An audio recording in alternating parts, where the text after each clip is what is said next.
This is Bob Ambrogi, and we've got a special LawNext for you today, an interview with 8am's Chief Product Officer, Leslie Witt, recorded in person at the company's recent Kaleidoscope conference. But before we get to that, please take a moment to hear from our generous sponsors. Spend more time on billable work, not repetitive administrative tasks.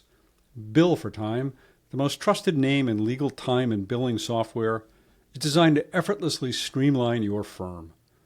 Automate your time tracking with multiple timers, standardize your invoicing with custom templates, and get paid up to 70% faster with built-in online payment processing. Discover how Bill for Time can help you work more efficiently by visiting billfortime.com. That's Bill, the number 4, time.com. You didn't go to law school to waste time writing and responding to discovery requests. Never waste time on discovery again with BriefPoint. BriefPoint drafts your discovery responses and requests for documents within minutes of your first sign-in. BriefPoint is the most reliable discovery drafting solution on the market, and it works right out of the box. Get your first document drafted by going to briefpoint.ai and clicking Get Started. No credit card required.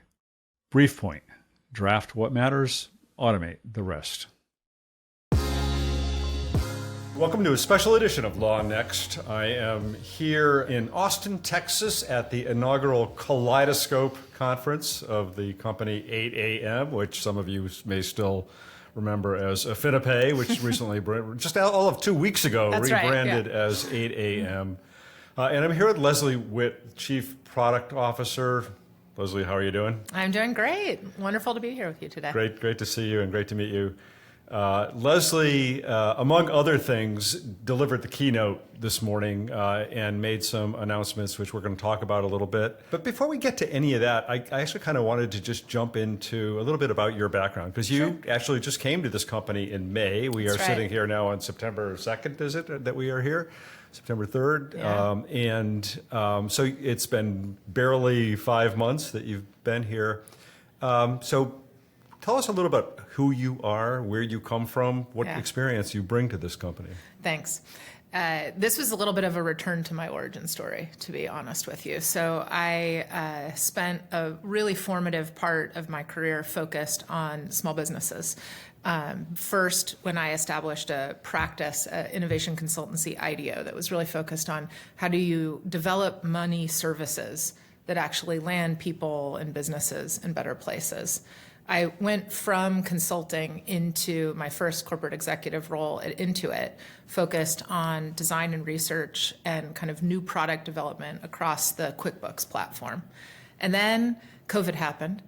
And like many people, I sort of woke up to this moment of staring at myself in the mirror and at the reality of the mental health crisis. Mm-hmm. And so I took a foray away from my commitment to small business success into mental health, which I would say those things are not completely unlinked either, and had a really kind of glorious time over the last 5 years focused on bringing mental health services to everyone, making them more accessible and kind of ubiquitous through Headspace.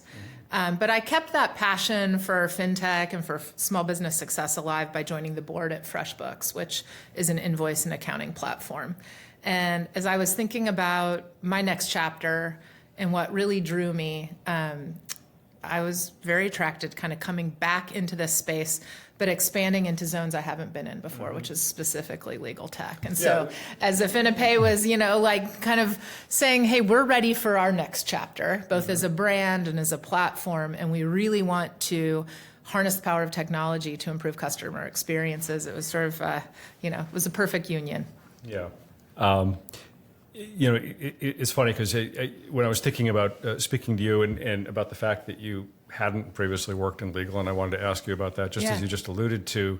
But then I thought, well, she worked in mental health, so maybe that does qualify you to work in legal tech. I don't know. Mm-hmm. But I mean, what does that kind of experience, what do you think you bring to working with professional services and to the legal market in general, more specifically? Yeah, I mean, I think there's a lot of very direct analogs from my time focused on small businesses and just looking at the reality, which is they operate a lot more like consumers than like enterprises. And with that comes, and I would say, like, to be honest, like at the end of any enterprise software sits a human as well. But being able to understand how do you bring a level of confidence, of efficiency, of insight to an area that can be quite complex and that isn't necessarily in the kind of dotted square of where they're focused on being experts. And so I think that for professionals, and I'll pick lawyers here, like they've been trained to be excellent lawyers. They haven't necessarily been trained to be excellent business people. And so figuring out how to help them thrive at what they do best by making operations more efficient and easier, and by making financial management more effective and easier is where I think I can bring a lot of power. And then that intersection that comes with what I learned more deeply by kind of being in the space of mental health is really about healthy habit formation, like taking some of the fear, uncertainty, and doubt and shame that, quite honestly, Canvas is definitely into the financial space and into a firm management space, and making it easier and more compelling to engage. Yeah. Do you think that not having worked in the legal sector in the past is an advantage or a disadvantage? I'm a quick learner. Okay. So, I would say, like, having spent 10 years as a consultant, I'm industry curious. And so while I'm not deeply steeped in legal tech, I have an absorptive personality, and I have a lot of experts on my team. So, I have folks who, the founder of CASEpeer is on my team. Nikki Black, who's one of our industry experts, is somebody that I get to consult with all the time, get to spend a lot of time with customers. And so I do think that mix in general, whether it's from the person that's coming in as the chief product officer, you name it role, that mix of having both deep expertise and groundedness and new perspective is really essential to help drive relevant innovation. Mm-hmm. So Leslie, when you were considering moving into this job, or when you decided to move into this job and you had conversations with Drew, the CEO, or with other executives here, what were their marching orders in a sense to you? What did they want you to do? What were they bringing you in to accomplish here? Yeah, I mean, I'd say it's really that moment I was speaking to this morning, which is about a new promise and paying it off in the actual customer experiences and platform. They're also looking at the reality, which is right now, the practice of law, the practice of accounting, quite honestly, the practice of almost anything in any industry is being substantially transformed, or the promise of transformation, through AI. And so bringing in someone who has experience developing generative AI tools in tandem with experience understanding the vicissitudes of small business finance and operations, like to bring that combo together in order to help customers lean in and trust the evolution of our services was a real essential. Yeah. What was your sense? I mean, 8 a.m., now 8 a.m., I still want to call it AffiniPay because I've known it for a long time, and that the company as a whole has really been through a lot of changes over the last few years, Absolutely. Not just the rebranding now, but the acquisition of MyCase and the companies that went along with it, CASEpeer and others, and the integration of all of that. So, where is this company in that evolution of bringing that all together into a cohesive whole, and what are the sort of the challenges that remain in continuing to execute on that? They're quite far along. And, that was also when I thought about, like, is this the right time for me to join this company? A lot of it was poised on the work that has gone into, just to throw some wonkier terms, like into the replatforming of our products, so that the kind of industrial logic of bringing these things together could actually manifest in the customer experience. And so I shared this morning the kind of promise to pay off of LawPay, MyCase, and SmartSpend all being developed on the same chassis. That is something that has been done. I can put it in that like kind of past tense, but the migration of all of our LawPay customers is a main thrust and focus of the next several months. And so we are looking to be close to fully migrated onto this singular platform by the time that we head into 2026. And what that really allows us to do is to ensure that the innovations that we're bringing to life are available to the vast majority of our customers, that when we're developing, say, an improvement around billing and invoicing, that it actually cascades as value across all of our platform. And so there's an efficiency to it, and then there's a seamlessness to the customer. And, I'd say like that's a big part of why I was like, okay, the why now is I viscerally know from past experience that's a multi-year journey, and it has been for what was AffiniPay and is now 8am. And it's what made this the right time to actually make that brand transformation, because the platform transformation underpins it as the proof. Yeah. I want to get back to the platform transformation, but I want to also back up a little bit more to the brand transformation that you've been talking about. I mean, I wonder if you could elaborate. I mean, I'm sure this was well underway at the point that you joined. I know I interviewed Drew for this podcast probably 2 years ago when she talked about the fact that they were going to be, at some point wanting to do this. So I know it's been a long process, what's been your experience with that process? Why do you think it's important to have gone through this transformation? What does this mean really ultimately for the customers and end users of these products? What's the significance for them? Yeah.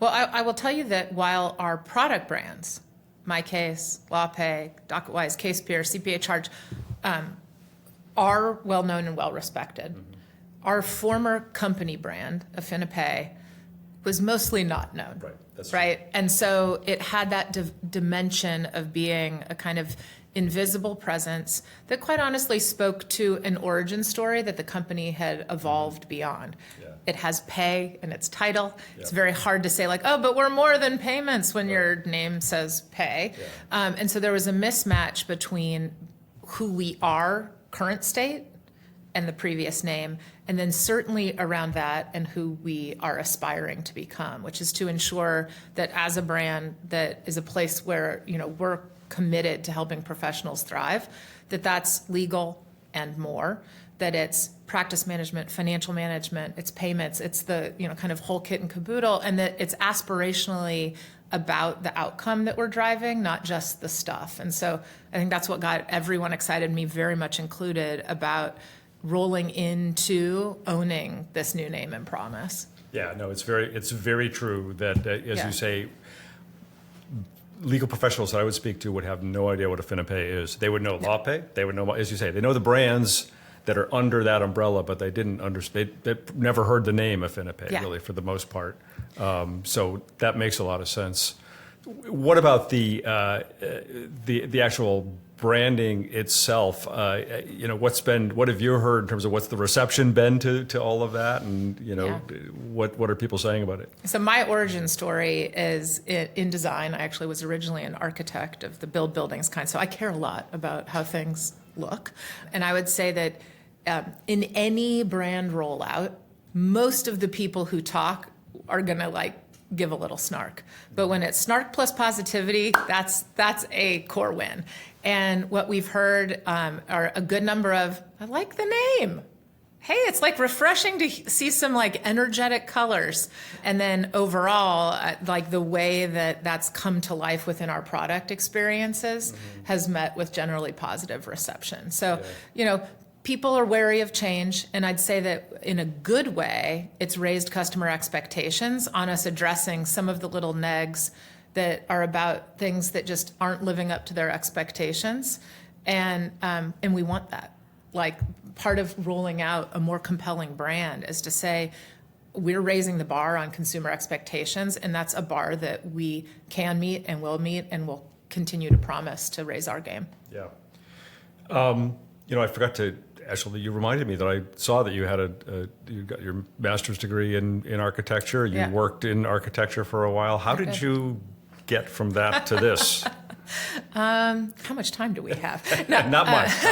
No, I would say the nutshell version. Yeah, the nutshell version is basically I realized I loved the academic side of architecture. I didn't love being a practitioner.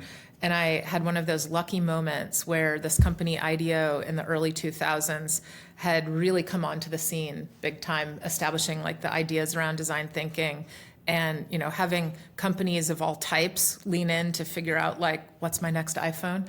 and they needed people who knew how to 3D model. And I came in as a 3D modeler, and by 2 years later, I'd started a practice focused on financial service innovation. I won't tell you how. It was a place where serendipity and curiosity were allowed to lead you, and I took that for all it was worth. And that's sort of how I'm here today. And here you are. Yeah. I thought was it, here you are delivering the keynote at the company's first conference 4 months after joining the company. I mean, was that at all daunting to you, or how did you feel about that? Actually, I would say, like, when Drew and I were chatting about starting, she's like, okay, you're starting in May. Here's the date I want you to hold. You will be on stage as the keynote at this. And it was really exciting to get to be here. It's been a very fun ride so far, and I'd say, like, we're just getting started. All right. Well, you had 4 months of stress about That's this, right. and now you That's can move right. on to your day job. Hope you're enjoying this conversation with Leslie Witt. We'll get back to it in just a moment, but first, here's an opportunity to learn about the sponsors who support LawNext. Capture lost revenue by accurately tracking time anytime, anyplace. Bill for Time is the most trusted name in legal time and billing software, helping smart firms of all sizes streamline their processes. Bill for Time allows you to easily track time, automate billing, and process online payments, all from one centralized location. Visit billfortime.com today to learn how you can take your practice to the next level. That's time.com. If you're still spending hours drafting complex agreements from scratch, it's time to meet Paxton. Paxton is the legal AI assistant built for firms of all sizes. It helps you find the right language, draft with precision, and handle tricky clauses, all without missing a detail. Lawyers trust Paxton to turn hours of drafting into minutes. One said, quote, an operating agreement with 3 or 4 customizations used to take 2 to 3 hours. Now it's maybe half an hour. No long-term contracts, easy to use, and you can try it free. Get started today at paxton.ai and let them know we sent you. Do you, as you step in, I mean, you made a lot of announcements this morning about products I'd like to talk a little bit more about, but just more generally, more broadly, do you have kind of a product design philosophy or a philosophy that you approach, product development and design from, or what's your kind of perspective on that? Yeah, I mean, it's grounded in deep customer observation and empathy, I would say, like, at the core. Really saying, like, there's always a unique opportunity, and we're certainly in one of those transformational moments, to take the capabilities that technology brings to the table in order to solve problems anew.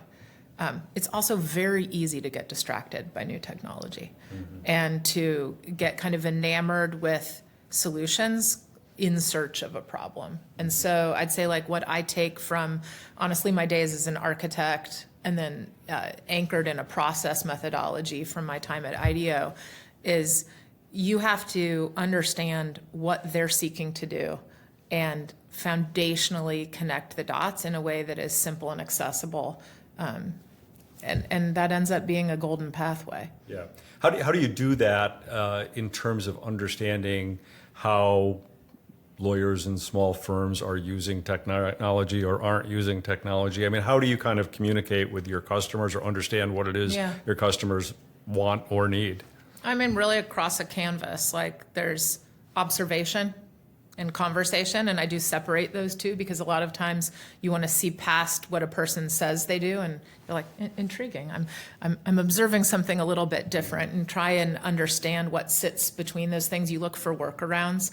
How are they making things work for what they do versus, like, there's a pathway where it could be simpler and easier. What are some of those psychological barriers? I'd say, like, trust is certainly one when it comes to uptake of AI tooling.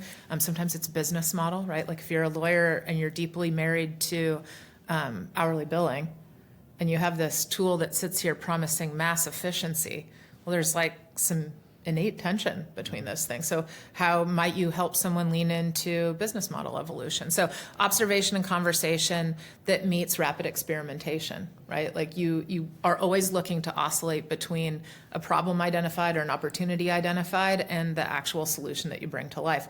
The best way to do that is to try on a variety of ones for size. And so we use, a canvas between kind of uncoded, and now that's becoming like a little blurrier with some of the Gen AI tools, but the fastest way to put in front of someone, like, what about this? What about this?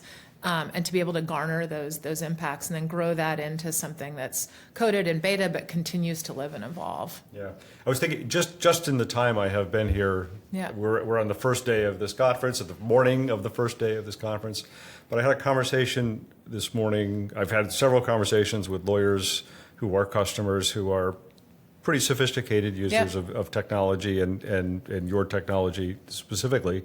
But I had a conversation with a woman this morning who's at a firm. They were completely paper-based until a year ago, and they moved on to MyCase like a year ago, and they're just making this transition, and they're just figuring it out. So that must have to kind of play into how you design these products. There are people who are just figuring it out, and there are people who are advanced. And how do you kind of be everything to everybody? Well, you can't. I think like there is a dimension of like, I'm not going to be everything to everyone. However, like one of the pithier sayings I'm sure you've heard is like, the future is here, it's just not evenly distributed. Mm-hmm. And that's always the case, both like that there's extreme examples, but in almost everyone's life, there's some version of that where there's an extreme lean in, and then there's a legacy of norms. And, I'd say like we feel that every day in our payments business.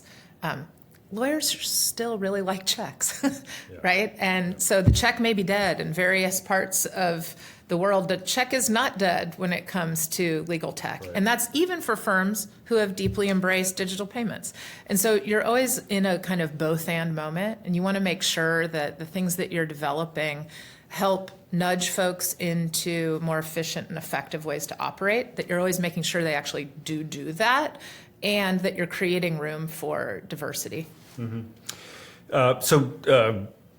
To go back to the platform integration that you talked about, you said that you're now bringing together onto a single technology platform, LawPay, MyCase, SmartSpend. You got it. Does this also go to Docketwise, or is this not yet? Not yet, but we have actually created an extraction of some of the smart forms and workflows from Docketwise and have that available in MyCase as what we're calling our immigration add-on. Right. So describe more what this means. What does this mean for customers? What are they going to see? What will be different? What will be the same? Yeah, so I'd say like if you're a current LawPay customer on what we are internally referring to as LawPay Classic, as we transition you into the new LawPay, it has everything that you've always had. Like, so there's feature parity plus. And two of the areas that we felt were most critical to bring to life and not sequester into a practice management platform were time tracking and invoicing. Mm-hmm. And so those are probably the two biggest changes in terms of bringing a feature completeness. Mm-hmm. The other thing is that at a moment in time, for those who choose to expand into practice management, all of the data that they have collected immediately flows in and through. And so that transition, whether it's from how you log on to wanting to understand where your client information is, there's no data migration necessary. It's just an unlock into a broader set of tools. And what will happen, it's not yet, but you mentioned SmartSpend. Right now, SmartSpend is available only to our MyCase customers.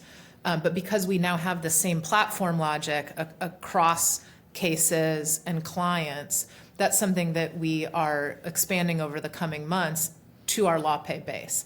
And so these additional financial services, I mentioned 8am Capital, which will come out in 2026, those will be available to our customers, whether they are active practice management users or not. All right. So if I am a MyCase customer currently, does this platform integration mean anything to me? Yeah, it does.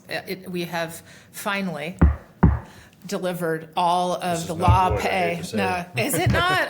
Well, on this knock on this fake wood, we have fully embedded all of the robustness of LawPay payments into MyCase. Mm-hmm. And so it used to be that if you used both, you actually occasionally had to log on to LawPay in order to actually kind of complete feature completeness. And so we have fully embedded LawPay payments in the MyCase platform now. A couple of other things you announced today. Well, actually, you just mentioned 8am Capital. Could you explain what that is or what you announced there? Yeah, so we have been really focused on what I would say is like the critical problem of all small businesses, which is having the cash to operate. And I think anyone who's ever run a business and not had somebody else paying their paycheck has had the experience that sometimes in your moment of biggest glory, you have your biggest cash flow crisis, right? And then there's like the opportunities that you'd like to lean into. Oh, I see an opportunity here. I need to spend more on marketing, or I actually want to hire this person in order to take this bigger job, but I'm not going to get paid for it for X amount of time. And so the SmartSpend that I already mentioned and is live is one type of cash flow tool, and it's really focused on expense reimbursement and expense management. 8am Capital. That's basically a credit card for your employees. It's a credit card with manage all your spending, expense management layer. Yeah. The 8am Capital is what's kind of an MCA-like loan, so it's a merchant capital advance based on underwriting of your transactional flow. And what that allows is that for businesses, a lot of times a business has proof that they have a robust, repeatable engine and that they are credit worthy that isn't manifest in their credit score, especially their personal credit score. Some of them barely have a business credit score, and isn't necessarily showing up in what like a traditional bank would like to see, like 2 years of robust tax filings. And so what we're able to do is extend short-term loans at good prices for a far broader cohort of folks. And it's easy application, easy pay, and then the pay back is also integrated and automated. Yep. I've been talking to you almost a half an hour without mentioning AI, which is almost a record for an interview. How is that possible? I know. How is that possible? But you made some announcements along that front this morning. So tell us a little bit about what you're doing in terms of developing and integrating generative AI into your products. Yeah, I'd say our hallmark experience is 8am IQ. And right now it is focused on a set of features that we call Chat with Cases. And what that allows you to do is now fully include any documents, not yet OCR documents, so I should say any text-based documents right now, but by end of year, all documents, in a interactive, dialogue-based search, synthesis, and summarize type of experience. And so that lets you, at the level of singular documents or in aggregate, understand case history, pull out any information that's nested within, and also have like that kind of super duper employee that remembers everything, works 24/7, is always chipper and happy, and it turns out also speaks basically any language on the planet. And so that fluency is something that we've seen. We've had some beta customers in it. We're expanding that beta. That was what I announced today, and looking to pretty rapidly accelerate towards general availability. So will 8am IQ be able to query across all of the documents within, ultimately, when you said, I think by the end of the year, all of the documents within the platform, including, you're saying, OCR images, which is something else you talked about, but financial documents, case documents, all of that? Or by the end of the year, that's our goal. I would say right now what we are able to do is within any given case, all of the documents in the case. And so it really, what we saw as we went to, that process that I was talking about of observation and discussion is obviously there's a lot of concerns about accuracy and privacy. And so the way that we can fulfill expectations is to say, hey, you're operating within this existing structure. That's how your firm tends to operate, which is a case-based archetype. We've started to link some client-based archetypes because often there's multiple cases per client.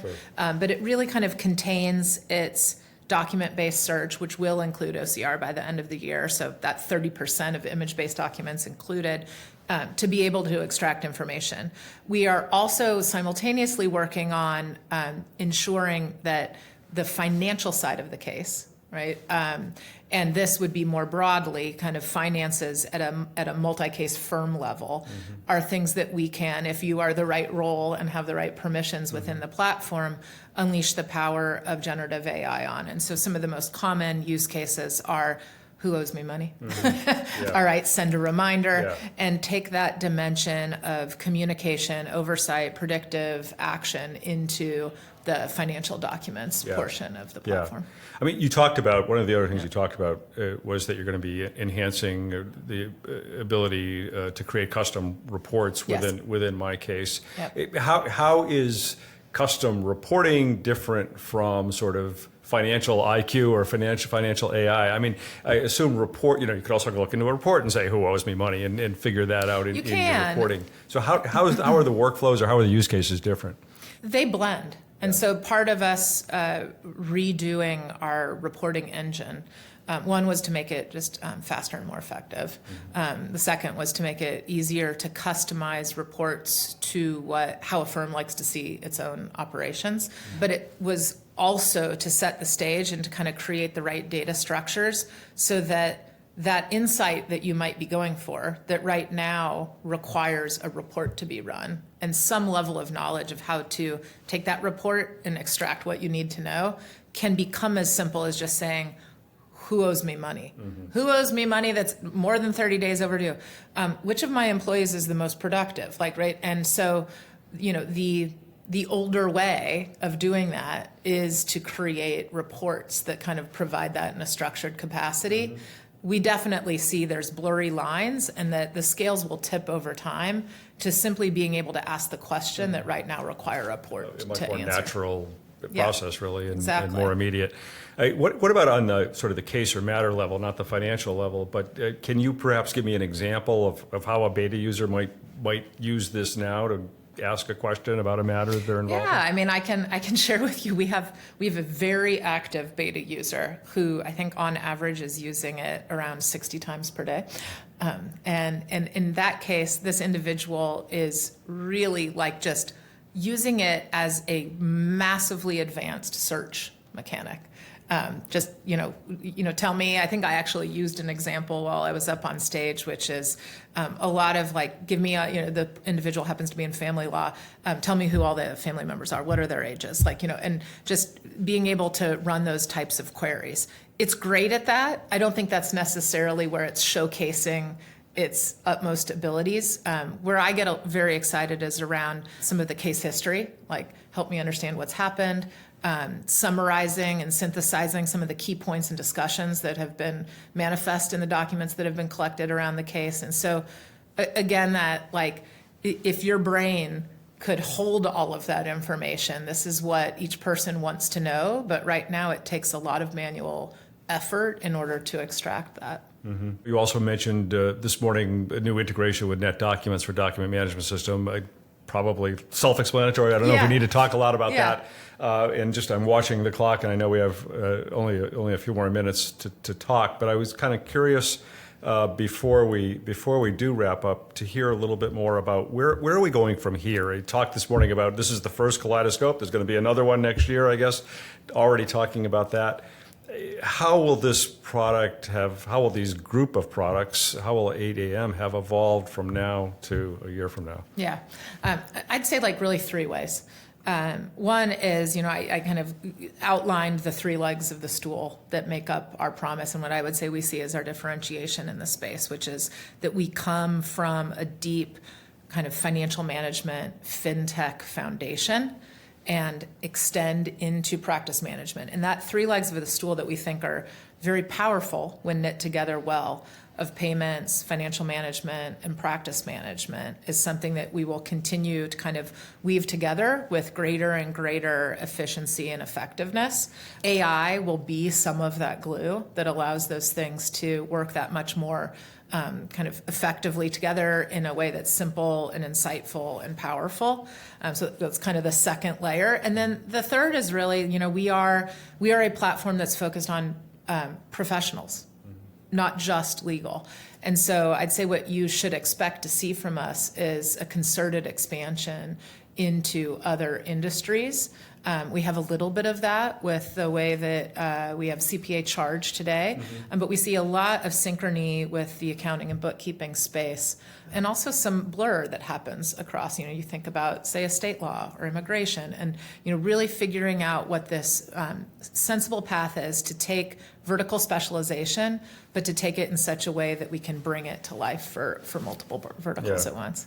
There's been a lot of conversation, not here yet, although I'm sure there will be before the day's over, about what the impact of AI ultimately will be on law practice in the legal profession, with some predicting it's going to fundamentally change the way lawyers practice law, others saying it's going to be, another step forward in technology, but not necessarily a fundamental change. I know you're still new to the company and somewhat new to the legal field, but do you have thoughts on really what that impact is going to be as we go forward? I do. And maybe the way to start, I tend towards the utopic. So I own that. So I don't think there's mass destruction coming. I don't think this is the end of fill in the blank. And I think we've actually already seen that in some of the industries that were even more ripe for disruption than legal, which is radiology, accounting. And there are changes. There are things that the AI, I'll pick on radiology here for a second. They can run the kind of most simple diagnostics even better. But what we're seeing is that when you put the superpower, which is AI, in the hands of the experts, which are radiologists, they are making greater things happen together. And that's actually my prediction for what we're going to see in the legal industry is, yes, it's going to change. It's going to change the business model. I'm almost certain of it. I think we'll see a mass acceleration away from hourly to fixed fee. I think it's going to allow small firms to operate that much more effectively, but it's also going to mean that everyone has to and is enabled to raise their game. And so I'm really excited to see what equipping lawyers with these superpowers allows the superpowered law to bring to life. I've been asking you lots of questions. Anything else that you wanted to say or point out before we wrap up? Well, I was going to say, as someone new to the legal tech industry, any piece of advice for me? Build on that mental health background you have, and make sure you use that. No, I have no advice whatsoever. It sounds like you don't need any. You're doing just fine. But. Well, thank you for spending time with well, us. thank you very much. I really appreciate your taking time out of this busy conference to sit down and speak with me. Loved Good it. to talk to you.